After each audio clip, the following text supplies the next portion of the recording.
Well, good evening, everybody. It's so wonderful to welcome you all here, both in Jerusalem and online in the United States, to this lecture. My name is Jamie Fraser. I'm the director here at the Albright Institute of Archaeology. And this lecture, of course, kicks off our fall program, and it's a real cracker to start with. I'm really pleased that we can have this. It's a little different format for the Albright and, of course, for the Friends of ASOR, because this is the first of what will become regular joint Albright ASOR lectures. And we are really thrilled to be able to join with the Friends of ASOR to put these lectures on. Now, that means, of course, that sitting here in Jerusalem, we need to be able to make those lectures accessible to people across the United States, including in the West Coast time zones, which is why for those regular attendees here in Jerusalem, we've done things a little differently. Normally, of course, our lectures start at 5, and then once they've finished, we wheel out the wine and the food, and we all get fairly convivial after that. This time, of course, we've reversed it and put it a little later, which is why we all ate first and had our wine first. So there will be no food, but there are some open bottles afterwards. However, I'll be watching in if anyone falls asleep, because I want to see what effects having the wine first does do. So that's the what and that's the why for the Albright regulars. The times are a little different.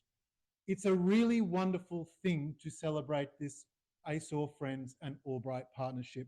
We are thrilled to have so many of our ASOR friends join us on this lecture. Then what we're going to do is we're going to have 2 joint lectures each semester. So the next joint Albright ASOR lecture is going to be on the 12th of November. That's by Igor Kramerman at Hebrew University, and he's looking at excavations at Tel Moẓa, not just Albright's initial excavations 100 years ago, but also his own renewed excavations, along with Mike Freakman at Hebrew University, and Rachel Hallott will be speaking as well as part of the State University of New York. However, our next in the standard Albright lecture series is, of course, next week. That is Wednesday, September the 17th, back to our normal time, 5 p.m., and that is Simon Walsh. Simon, where are you? Simon is a PhD student at the University of Cambridge. Come next week for his talk, Mind the Gap, the Scribal Revolution of the War Rule. This is looking at the war scroll within the Dead Sea Scrolls. You will see that we've advertised our complete fall semester. You can see some, well, flyers have all been taken, but an itinerary, a schedule over there to consult. Now, before I actually introduce the first in this joint ASOR Albright lecture series, I want to briefly also comment on the other synergies between the 2 organizations, and that is, of course, that the Albright once upon a time was ASOR. You're sitting in a building which was founded as, in 1900, the American Schools of Oriental Research, now the American Schools of Overseas Research. They celebrate 125 years this year of their foundation.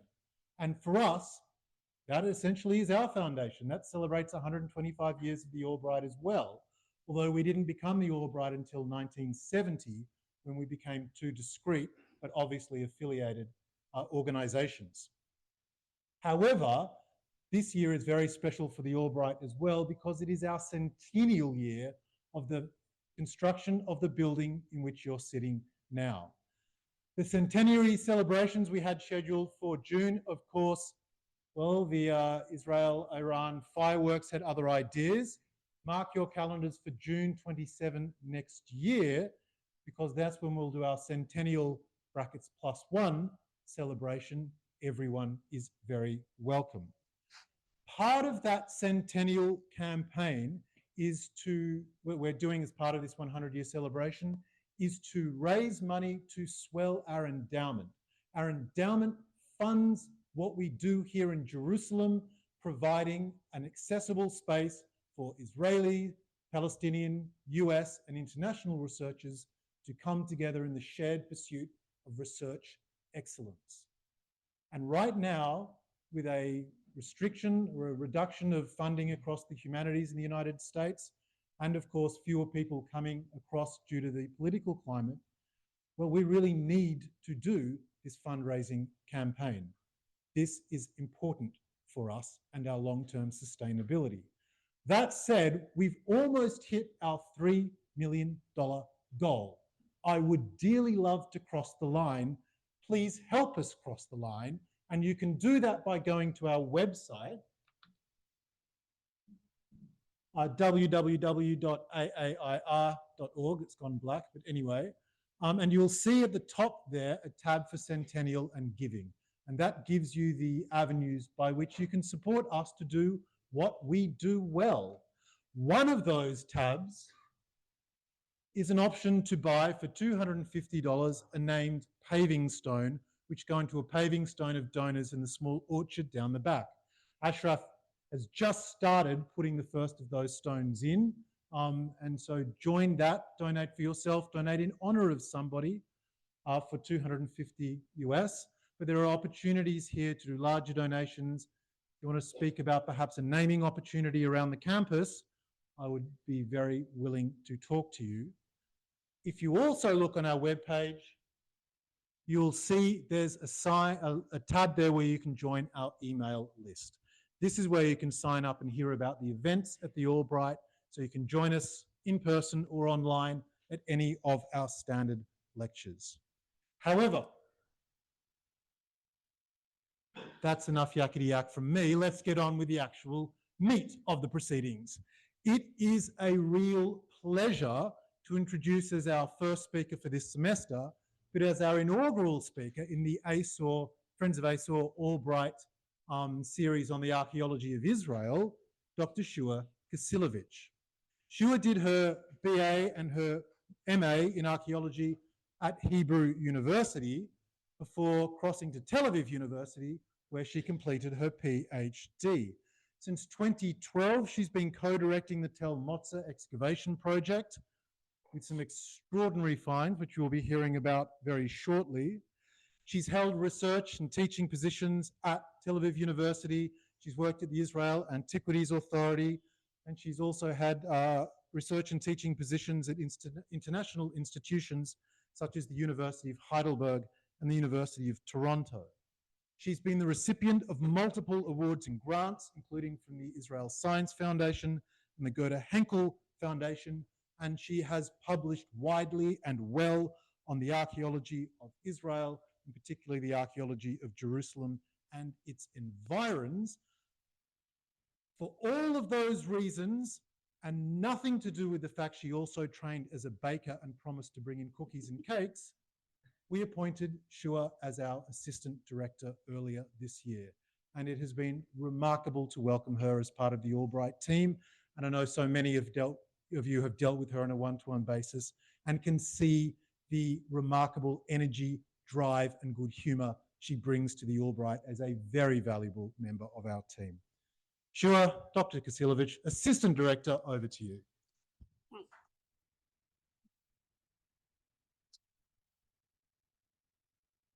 Thank you, Jamie. Hello to everybody here, whether you're slashed or not yet, and to everybody at home watching, wherever you may be. It's an honor. It's also it's a little intimidating knowing that there are people watching in different places and I don't know who you are, etc. So anyway, I hope you enjoy this. So yes, anyone who knows me knows that talking about Moẓa for the mere 45 minutes that I have is one of the hardest tasks of my life, because I could stand here for 2 weeks and talk about the site, but I'm going to do it in 45 minutes, and Jamie will make sure I stick to that. So Tel Moẓa, a site that I've been working on since 2012, and really what I want to talk about today is cult and religion in what we call the First Temple period, or the first half of the first millennium BCE. And when we think about this is the biblical depiction of religion and cult, the times of David, Solomon, etc., the kingdom of Israel, the kingdom of Judah. And when we think about what's happening in religion at this time, we tend to think about it from the perspective of Jerusalem. So we think immediately about the Temple of Solomon in Jerusalem, we think about the Temple Mount, and we think about what we know there. And there's a good reason, and that is because there's not much else for us to look at. The biblical texts are most of what we have. What I would like to do today is flip our perspectives and actually look at it from the point of view of Tel Moẓa, where we recently discovered temples from this period. And then I'll end up by kind of pulling it all together. So there's, again, this reason of why people don't talk about cult and religion in Judah very much apart from Jerusalem, and that is because there's very little to talk about. In fact, there's only one clear temple that has been identified in Judah at this time, and that is the temple at Arad. It's a small temple set in a garrison. So Arad was a fort in the very southern part of the kingdom of Judah, and you had the garrison that was stationed there, and they had a temple inside of the fort. There are indications that there were temples also at Lachish and also at Be'er Sheva. Be'er Sheva, we have this wonderful reconstructed altar. It did not look like this is not the way it was found. This is a reconstruction. They actually found pieces of it embedded in later construction. So really there wasn't much to go on until the discovery of the temples at Tel Moẓa.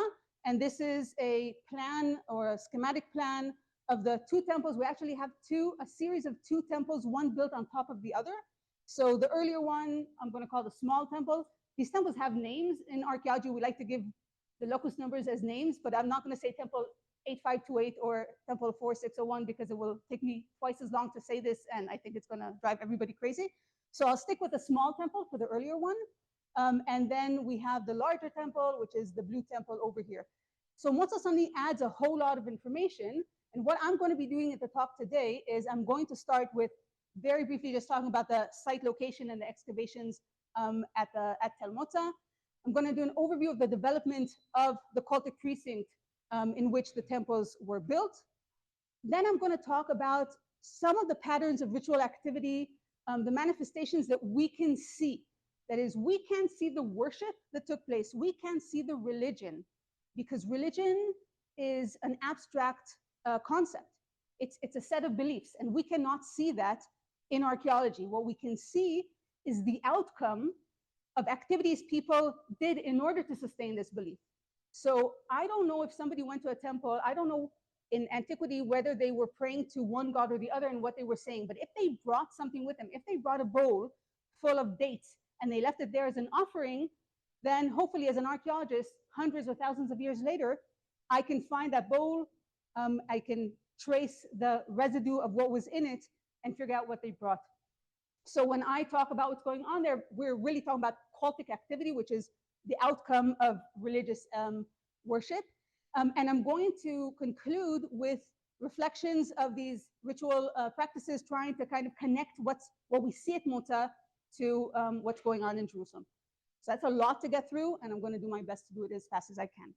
So Tel Moẓa is a site that's located about 7 kilometers, which is what, about 5 miles northwest of Jerusalem. Jerusalem, that is the city of David, ancient Jerusalem.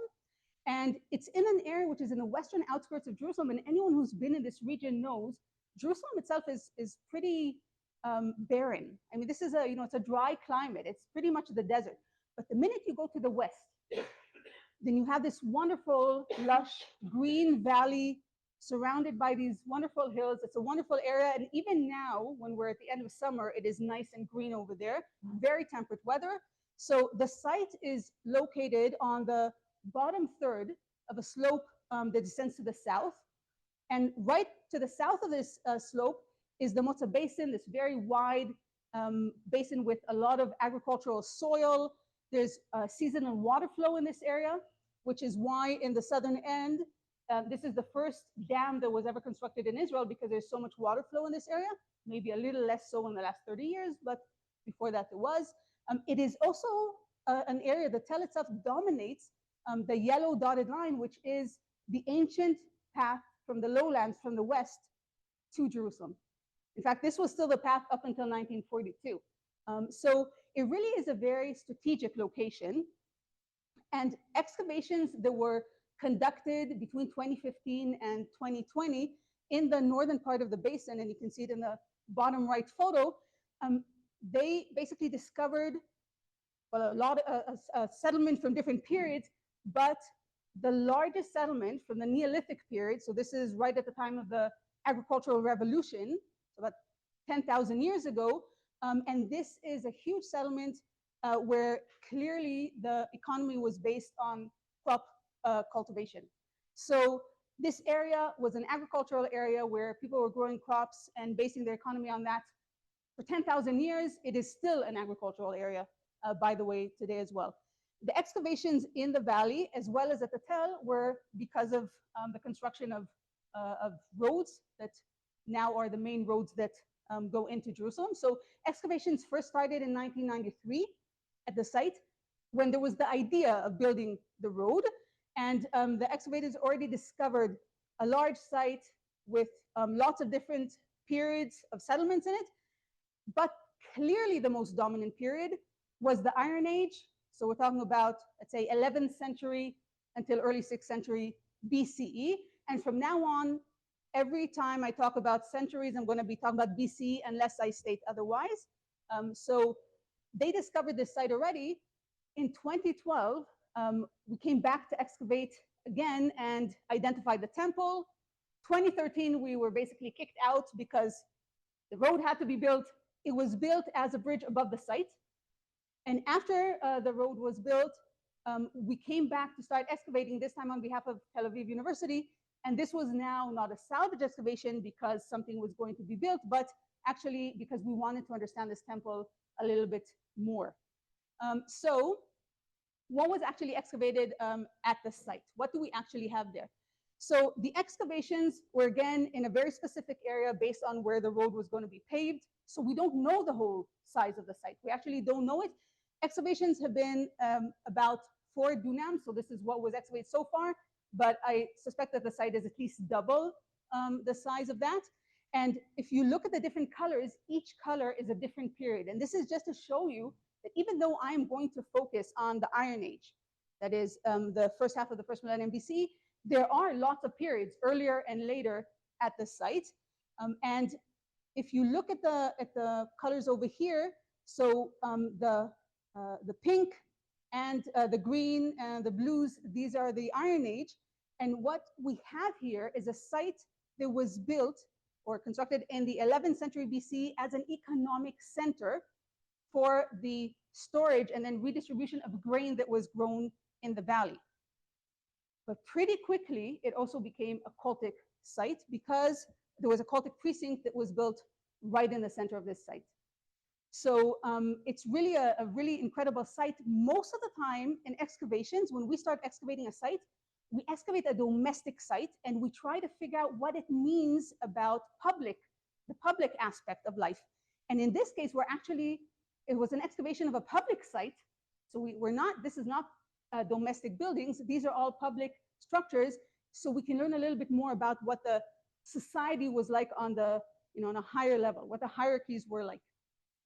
So what do we have at the site? This is an orthophoto, which is basically a composition of photos that were taken by a drone and created as one. For obvious reasons, we can't have an aerial shot of one aerial shot, and that is because the bridge is right above us. I mean, this actually happened to someone who came to us where the drone crashed. So we don't do that, but thanks to technology, we can create this orthophoto. And so this is at the end of our last season, 2023. And I know it's hard to see what we're looking at, but here's the outline of the small temple. So we have a temple that faces south and a production area to its south. When I say production area, it's a general name. And what it means is that the temple itself had areas in which people were doing all kinds of activities that had to do with the worship. So they were creating all kinds of materials for use in the temple. They were storing things that were brought to the temple. They were doing all the administration, perhaps even lodging for the cultic personnel, the priests. So it's a very general term, but this is just an easier way of being able to talk about it. So we have, again, the small temple, small production area. And this was actually replaced by the large temple, which is an east to west orientation. And you can see the blue, everything is much larger. The temple is much larger, production area is much larger. But unfortunately, in the Persian Hellenistic period, so 4th, 3rd century BCE, this was all pretty much, or the top of it was annihilated and the southwestern part was cut when a fort was built in this area. So they robbed out the stones, taking the stones so they could build the fort, filled everything up, leveled up the area, and then built this new fort. And unfortunately, it means that we're missing a lot of our phases in different places. Because this site is built on a slope, it means that by leveling out, we are missing a lot of the later periods in the higher area, and then we have some of them to the south. This new line that was created in the Persian Hellenistic period actually was maintained up until modern times. So the latest thing we have is a modern terrace. It was last created in the 19th or 20th century, and that actually maintains the same orientation as the Persian Hellenistic period. But again, you can see we just unfortunately do not have the whole southwestern part of this temple. The latest thing we have, and this is actually in our stratum list, our first stratum 1, is the bridge. Because it's there, because when you go to the site, what you see are these huge concrete pylons that are just wedged right inside. It is also the reason we had to dismantle part of the temple, unfortunately. Then again, if they were not going to build a bridge, we would not have known that there was a temple there. So, you know, there's good and there's bad always. So because of the way the excavations were conducted, that is because over 30 years, there were different expeditions who came in, different people at different times with years of a gap between them, and all of us digging different pieces of the same phases. And because of the late annihilation of parts of this structure, I cannot show you a nice photo of, okay, here is the first phase of the large temple, here is the small, I can't do it. But thanks to the miracle of technology and to the miracle of Roy Albag, our architect, who's sitting in the crowd right now, and you can see his wonderful face here, all illuminated, we do have models that reconstruct, and I have to say, and I promised Roy I would make a point of saying, these are preliminary models. These are not the final product. I pushed him because I really wanted to be able to show something that is visual. So this is all preliminary, and Roy put all of the information into his computer and is now reconstructing the temple and the whole precinct. And hopefully one day this will actually turn into something that is virtual reality, where you could go to the site and you can also use any kind of, if you have a phone or an iPad, and you can put it on and see the reconstruction suggested for the temples. So going through what actually happened, the development of this Iron Age site. The very beginning is an economic site where we have a field of silos. So these silos are basically pits that were cut into the ground, then lined with stones and plaster, and filled with the grain. The tops were not preserved, but Roy has done the reconstruction as kind of like a pointed dome based on clay models that we have from this period, and also Egyptian wall paintings. So we're assuming this is what it looked like. The ones that you see that are lighter color are ones that we actually found. These are silos we actually found, and then we kind of filled in the areas, because clearly this whole area was just full of silos in an area that slopes down to the southwest, with a little production area in the lower area to the southwest. This is just to show you one of our silos over here. So the 2 meters, which is just over 6 feet, that is actually not the diameter of the silo. That is the length of Ike, who's the student who's lying down inside. So this silo is actually more than 1 Ike in diameter, and also more than 1 Ike in depth, and we don't even have the upper part. So these are large silos, and the number of silos indicates that this is clearly a site that was created not by one family, but by a bunch of extended families, maybe a clan, we don't know. But these are people who are living in the area and are working the fields in the valley, and they created this site so that they can store everything. So this is their bread basket, if you'd like, and then barter, because this is the system at the time, is bartering. So we have this site, and in the early 10th century BCE, they cut right into the middle of this field of silos, and they sink a small structure, which is a temple, right in the middle. So the silos around are still functional, but now we have a temple in the middle, and this temple is a very interesting one. So you can see here on the right, you can see top view, so a plan. And then you can see now, if you look at the bottom left, so this is looking to the northeast. So what they do is they build this new temple. There is a corridor. You enter through the southeast, you go into a corridor, and then you can go either up into the temple or down to a new production area that is now incorporated with the temple into a cultic precinct. So now the production is already, you can only access it by going in to this precinct. You're going either to the temple or to this production area. The temple itself is very interesting because even though we don't have a lot preserved, what we see is that they have these huge stone column bases and then walls between them. And even though it's a very small and modest temple, it is clear they worked really hard to reshape the terrain, to cut out this area, and also to carve out, that is, this is masonry work, carve out these column bases and put them in the exact right location and height. And they create this new temple. Why is it facing south? Which is a really weird angle. I'm thinking this is because it's facing the basin. It's facing the agriculture, and this goes to what I think this temple is, the reason it exists. And this has to do with the connection between cult or religion or something sacred and production and economy. And this is a connection that we actually all know, because if we think of medieval periods, we think about churches and we think about the lands that they own and people working right in the lands. But this is something that goes back to the ancient Near East. And in fact, it is such a basic connection that at this point, when we find production areas where they're producing either metal or textiles, then we usually also find something called either a cult corner. It's a small area. If it's a larger area, we'll find maybe a room. In this case, we have a whole site that is geared towards production, towards economy. So it's a building that they build inside. What they're doing is they're literally lodging, placing the gods in the middle of the economic area so that the gods will then take care of them and make sure that it prospers and that they prosper and that it does well. So as long as they're taking care of the gods, bringing offerings, right, and doing sacrificial rites, as long as the gods are happy and are still there, the idea is, okay, we will continue to flourish and succeed. So this is why they actually built the temple right in the middle of it. But even though I'm talking about the temples all the time, the site itself, which is originally an economic site, it continues to grow around. So I'm not going to go into that because, as I said, we can talk about this for a long time. The site continues to grow. In fact, it reaches its zenith at the end of the period. In the 7th and early 6th century, that's when it's largest. And we have these huge storage buildings and administrative buildings.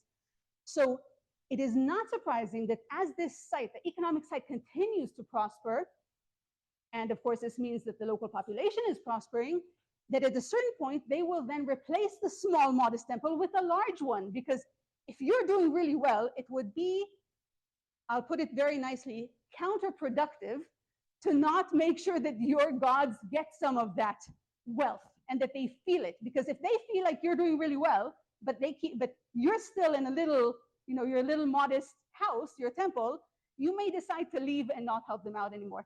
So I think what we're seeing here is this new temple, which is much larger, constructed in the early 9th century at the latest, so about a century after the first temple was constructed.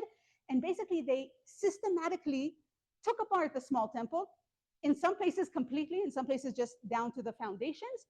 And then they rebuilt a new temple, which is much larger, and it has a gate, so a 2-chamber gate that you go in. This whole thing is oriented east to west. Through that into an antechamber, down to a courtyard. The courtyard is actually covering the remains of the small temple, and then into the large temple. And they completely overtook the economic area over here. So now the economic area continues to spread to the east, to the south, to the west. But this whole area is now part of the cultic area, which means that this is now something major in the site. This is not anymore an addendum to the economy. I think at this point, if you would have, asked one of the people who maintain the site, what are you more? Are you an economic site or a cultic site? I think they'd probably look at you like you're a little bit weird, because to them there would be no distinction. What do you mean? It's the same thing. One helps out the other. So we have this large, the large temple. It is 39 meters, the whole complex in length. And then we have a much larger production area to the south, which spreads also not only in the lower area, in the lower terrace, but also to the east into the higher area. Now, of course, the size of this and the fact that we have complex areas and a lot of different spaces in the production area, this also means that there is a social complexity that comes with it. Probably more cultic personnel, more people who are working in the temple, producing things for the temple, doing administration for the temple. And again, this is a reflection on the population and what's happening with the local population at this time. The building itself, and here you have, as archaeologists, we love to look at things from the top. He is always trying to convince me to look at things from the side, the way people would have seen them, but we're just used to looking at having top plans. So the building itself is actually built according to a plan we know very well. It's either called the North Syrian plan or the Temple in Antis plan. It is the way of building a temple in the ancient Near East. In fact, in our area, it is the way you build temples from at least the 2nd millennium BC, if not earlier. And if you look at the temple itself, we have a long room, usually a division inside. In this case, we have an outer chamber and an outer shrine and an inner shrine to the west. It is fronted, or at the front of it, there's a portico that is delineated by 2 anta, that is, the walls actually protrude out. And within this portico, there are column bases that supported columns that flank the entrance. So we have this layout. Inside the temple, we also have benches that line the walls. So this would have been the place where where the priests would go in and place the offerings that were brought to the temple. And so, as I said, this is a plan we know very well. The reason it's called the North Syrian plan is because it was first discovered in North Syria, and the 2 uber sites to go to for this period are Tel Moẓa and Ein Dara, where we have these temples, and you can see the same kind of plan. So it's a long room with divisions inside, with a portico that has protruding anta, and with the 2 column bases.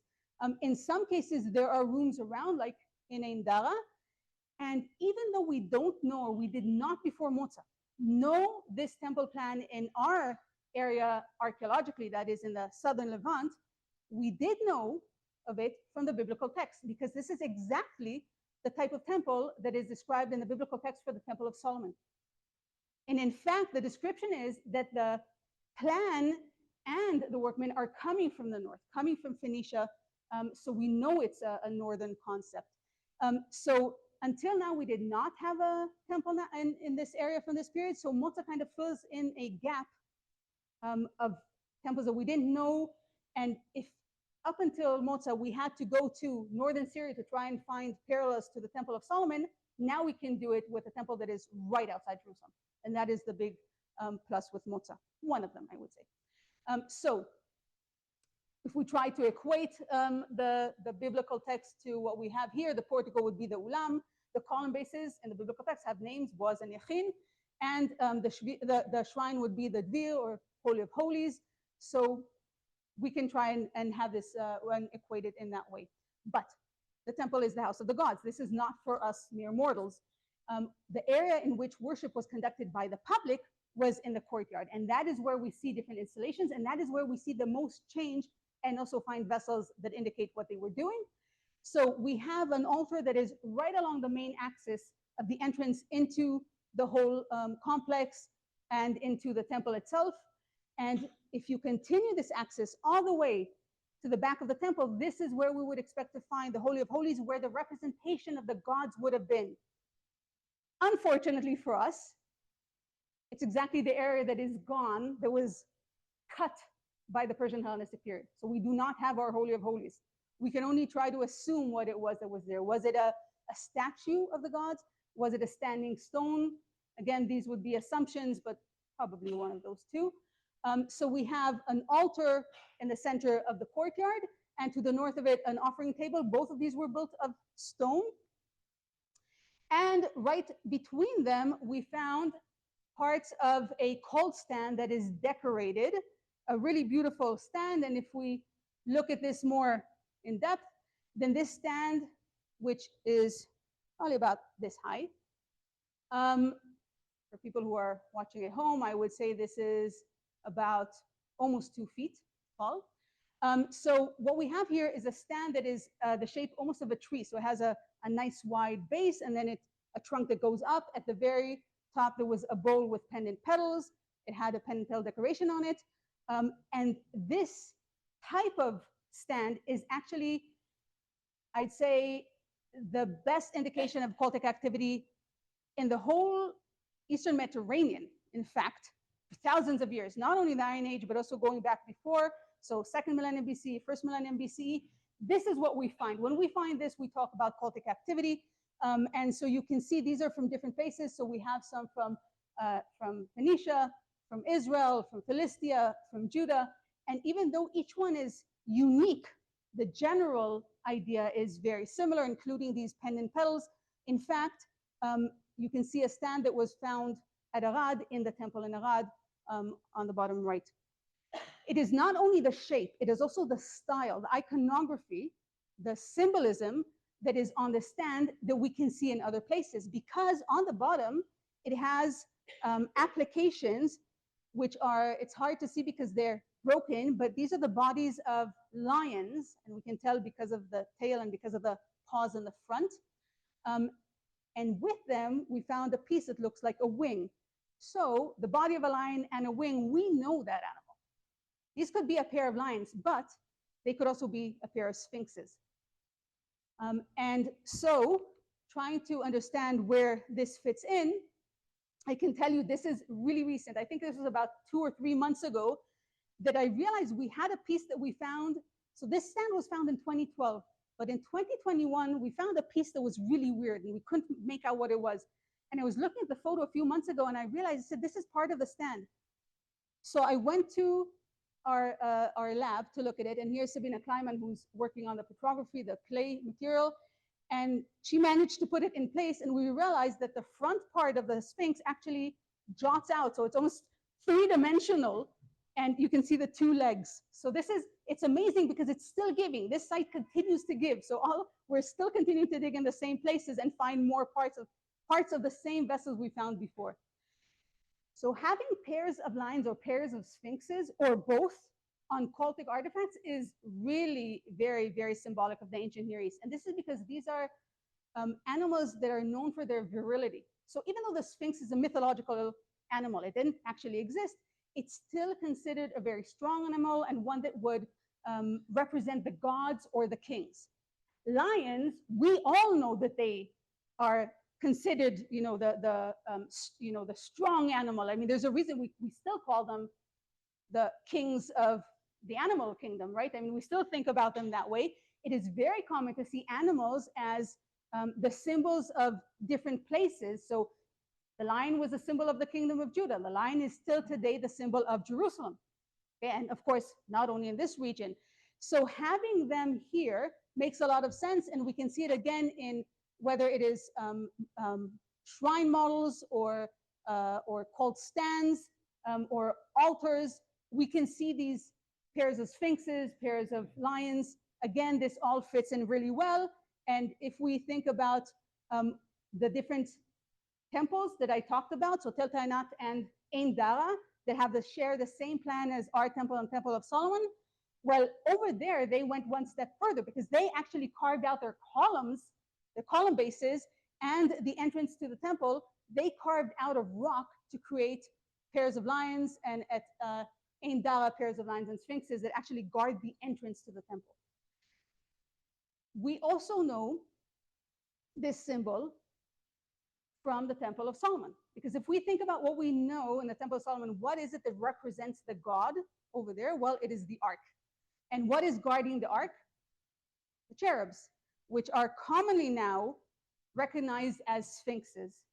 So all of this ties in. This is to show that both the biblical depictions and what we find in Moza, they're all part of one world of the ancient Near East. Symbolism, tradition, religion is one of the most traditional things, slow to change. And so you take it on even when you have a different god or you change the religion a little bit, but the symbolism stays the same. It is not only that stand that we found, we also find votives So for instance, these two heads, human-shaped heads, so three sides on the top of one of them, and then the second one on the bottom. I think they're very cute. Yeah, I mean, I know I'm biased. But trying to find parallels for these is not that easy, because in this period, we don't actually have a lot of figurines or figures in the shape of humans. So looking at heads that we do know, or even figurines we do know from the region, the greater region, I would say that probably the closest one is this one from Philistia from the 11th century BCE. So this is a Philistine, the top right one, a Philistine figurine head. Because if you look at ours, you'll see that there's a very similar depiction of the eyes as pellets, but our eyes, the ones for Moẓa, are punctured to simulate the pupil. We also have the nice hair, the strands of hair that were done on our figurines. So cute. The top one lost most of his hair. But what he does have is puncturing on the chin to simulate a beard. So we know that the top one is a male. I don't know what it means about the bottom one. I don't think it necessarily means it's not a male, but we can see the difference. So again, the one from Ashdod, from Philistia, has the puncturing, just one puncturing. Okay, so they were being very, measly with their puncturing to simulate the beard. Yes, I gotta tell you. So this is true. When this was published, and this is when I decided to stop writing to read talkbacks, and because this was published, and a lot of people reacted and say, "Oh, the bottom one looks like Trump. He's orange like Trump." I'm not here to judge anyone, and I'm not willing for people to judge our figurines. But yeah, I just decided I don't want to have maybe modern connotations to politicians. I think it's better kept that way. Well, we don't only have figurines, we also have figures or heads that were part attachments of cultic artifacts, like the one from Pella or from Tel Moẓa. And it is very possible that these heads were actually not part of figurines, our heads from Moẓa, that they were actually part of some kind of vessel. In fact, they may have been the heads of the sphinxes. Maybe yes, maybe not. No, they are solid. So along with these, we have two horse figurines. You can see the nice horse on the top. By the way, his body is hollow, not the head and not the legs, but yes, the body itself. You can clearly see he's a horse. You can see the etchings of the trappings on the head. And in fact, if you look closely, you'll see the remains of the feet of the rider that was sitting on that horse. And if you look at the middle view, you'll see that they actually even incise the toes. So he's barefoot, and you can see his toes over there. So as that one is very clearly a horse, the one on the bottom, not so clearly a horse. To be honest, to me, it looks more like a dog, but it can't be a dog. And the reason is that it has blinkers, okay, on the sides of its eyes. And that is something you only put on a pack animal. So either a mule or a donkey or horse. Since it doesn't look like any of those, it's already weird, but by doing the parallels, etc., I think that this is a horse.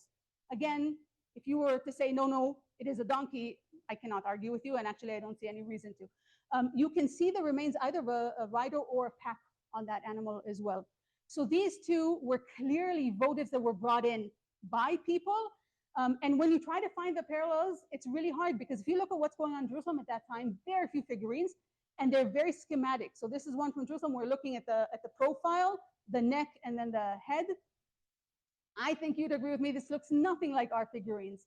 On the other hand, if you look at our large horse figurine and you look at the figurines that were found in the north from this period, I think that we can see that this is much more northern tradition. So this is just to show that we have different artifacts. And by the way, of course, there are more. I was only showing the really special ones in this case. And that we have traditions and influences coming in from different places, okay, from the north, from the coast, etc. So what happens to this temple? We see different phases, and these phases continue throughout at least 200 years into the 8th century. We see at least 4 different phases, and I'm assuming there were more in later periods. We just don't see it because, again, the Persian Hellenistic period just removed all of that area. On the other hand, in the south, where we have the production area, we do have later periods, but I had not until now spoken about what goes on in the production area. Again, I won't go into it, but I will say that we have in the early 8th century a workshop where they're clearly creating textile. Now, the production of textile in temples is really well known, both in archaeology and also from the biblical texts, where we see production of both garments for the priests and the production of garments for the gods, that is, the representations, the statues of the gods. In fact, in the Book of Kings, we have a depiction of women who are sitting in the Temple of Solomon and weaving garments for the Asherah, for the goddess. So it is, again, this parallel, and to see that what we see in the biblical text and what we see at Moẓa, this is, again, part of a bigger convention that we know from the ancient Near East, but very similar to each other as well. As I said, we do not know what happens at the very end of the Iron Age because of later destruction, so we'll not go into that. But if we want to talk now very quickly about some of the things that we do see, some of the traditions that we can see at the temple. One of the most common ones is the way you transition between periods and how you stop using the sacred space and how you decommission both the buildings and the cultic artifacts. And there was clearly a lot of attention given to that, and I will show you just a few of the examples. In the transition from the small temple to the large temple, as I said, they almost completely took apart the small temple, but we can see that they continued, they stayed with the same landscape of where the small temple was. They did not change it, even though it didn't fit their new plan. It created weird things where suddenly in the middle of the portico you have a step and all kinds of very odd things that both Roy and I are finding really hard to accept, but they are factual. It was really important for them to keep the same landscape as the small temple had, where the small temple existed. They also maintained the two northern column bases of the small temple, and in fact, they put the new column base at the entrance to the big temple along the same line. So there's a lot of continuity we see in the architecture. We also see it physically in the fact that they used construction materials from the small temple in the large temple when they built it. And one of the best examples I can give you is, you can see here right as we found it, which is the bottom part of a stone relief. And I know it's difficult to see here. And it has the bottom of a human figure. So we're looking at the bottom part of the legs. This kind of a stone relief is very well known, but for the north, so Anatolia, northern Syria, that area, the 11th, 10th, up to the 9th century BCE, almost exclusively from religious contexts. All of them, by the way, from public context. So when we found this, this was embedded in the wall, in the foundations of the large temple. We said, okay, wait, this is a religious artifact. It had to have come from a temple. What temple did it come from? The earlier temple. So they basically took this. I'm assuming, again, this is an assumption that this was part of the cultic focal point of the small temple, part of some kind of a, I don't know if it would be a statue or a standing stone that had a relief on it. And it was then broken and embedded into the new temple. This is not trying to break away from the old gods. It's exactly the opposite. By putting this piece, which is sacred in itself, because it was used in cultic activity, because it was part of the earlier temple, by putting it into the new temple, you're imbuing the new temple with sanctity and the power of the gods before you even place the gods inside. It is a basic thing, and we know this from the ancient Near East. We know this from texts. We know that they do this. We see it in other places as well. So it's a fantastic way of showing continuity and how they treat these artifacts. You cannot throw anything out that you used in cultic activity. You can't just throw it outside of the cultic area if you actually still give it sacred meaning. So you have to somehow find a place for it within the sacred space. We also have a cultic deposit of vessels, mostly intact clay vessels, but also some stone vessels, that was placed in this transition between the small temple and the large temple, placed in the corridor right at the entrance to the small temple's precinct. So it blocked the entrance. And then it was covered and sealed by the surface of the new large temple complex. So this is definitely a cultic deposit. And if we were not sure about whether the earlier building was a temple, well, we have the cultic artifacts now to see that it was a temple. By the way, we will be doing residue analysis to see what they had inside of these vessels, and that will be amazing. And I can tell you that we just started, the Weizmann Institute just started doing the carbon-14 test, to analyze and see and determine what period this is, and the first results are early 10th century. So this is an early 10th century temple, and if you just want the context of the biblical period, this is before the time of David and Solomon, just a few decades before them. So we have this clearly, it's a deposit that was put in there. I can also tell you that the transition within the big temple, between the phases, every now and then they had to renew the temple. You can't continue using a building for hundreds of years and not have some kind of refurbishment. So they did have these refurbishments. Now, imagine you're going to this temple, and every time you go to the temple, to be honest, you're not going there because you just want to look at the temple. You're going because you want to ask for something. You're asking the gods for something. So you go in and you bring your offering, because you're not going to show up empty-handed, because otherwise the gods are not going to really give you the time of day. So you come with something and you place it and you do some kind of a ritual, and then you leave. Now imagine how much is accumulated in a temple after a few years. So every few years they would have to clean everything out. They would have to make sure that they have room for new things. And we see this somewhere in the middle of the 9th century. They collected all of the vessels from the temple, from the benches, from everywhere. They put it on the floor between the offering table and the altar. They smash it just to make sure that it cannot be used again.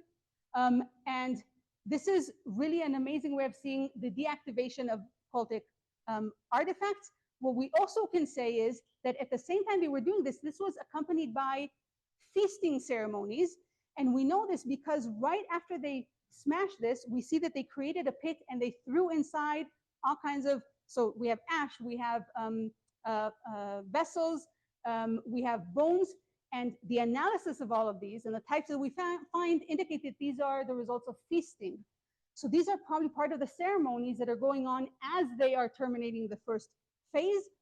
All of this was then demarcated by a very low wall and then covered over by the floor of the next phase. And what they did was, right above the area where they had this sacred deposit, the cultic artifacts, they built a small podium and put a standing stone. You can see a standing stone here to mark the location. So they're marking the location of where they buried these cultic artifacts.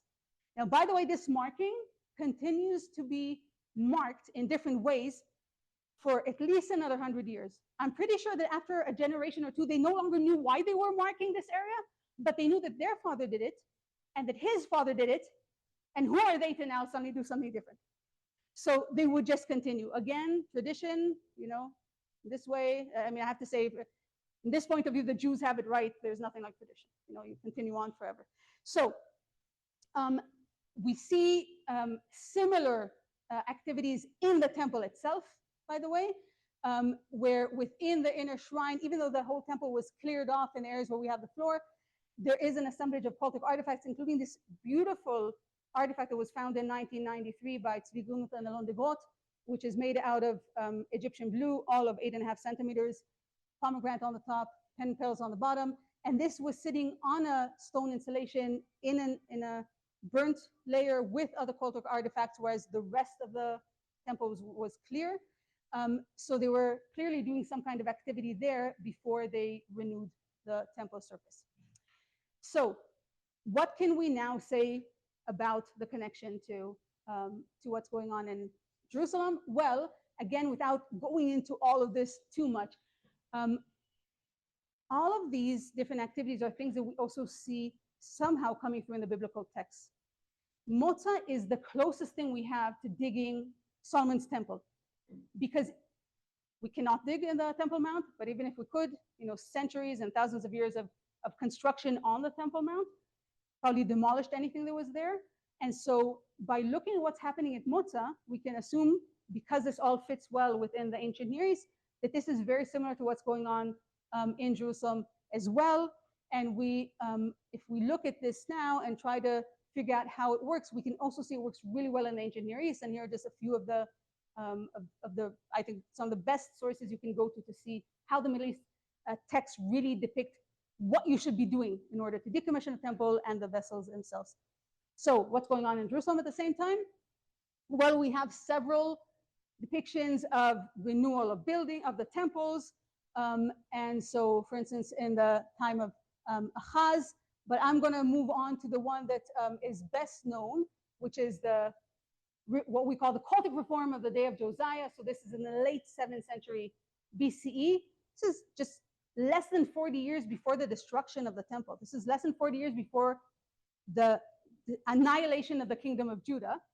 And what we see here is that when Josiah is doing his cultic reform, then in order to eliminate the different gods that were not the God of Israel, not Yahweh, in the temple, and the artifacts that were used in the worship, he burns them, he takes them out, and he spreads the ashes in other places. That is, when you want to show that you're actually reforming against something, you take it outside of the sacred area.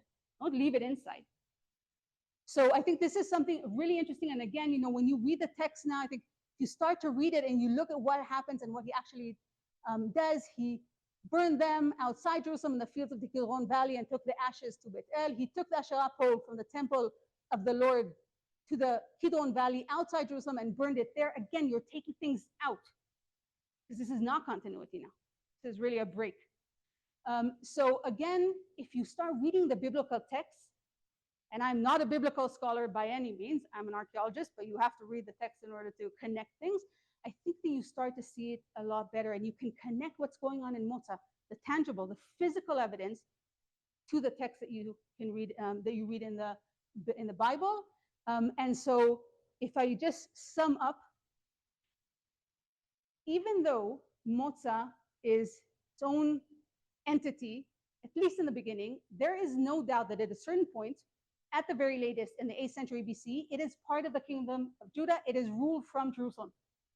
So it is actually part of the same system, and the temple is still in use. And anyone coming from the western part, from the lowlands of Judah, is passing through. And so I think we can talk about the fact that probably there's a lot of similarity in the way worship is conducted, and clearly to the Judeans, it was legitimate at the time.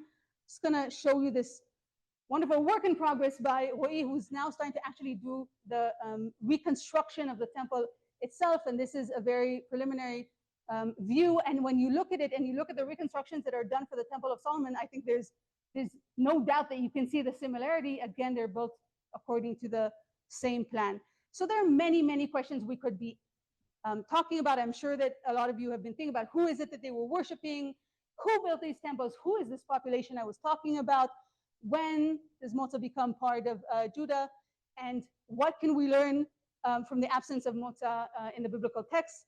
I will end with kind of answering the last question, which is to say, if Moẓa has temples that continued for centuries, and anyone who was walking to Jerusalem from the west had to go by them and knew about them, and they physically exist because we found them, and yet they could be silenced in the biblical text. That is, you don't read anything about a temple at Moẓa in the biblical text. Imagine what else could be silenced. And remember that the biblical texts are essentially a religious ideology written by the winners. And in this case, the winners are the ones who wanted to emphasize one temple in one place in Jerusalem. So thank you very much.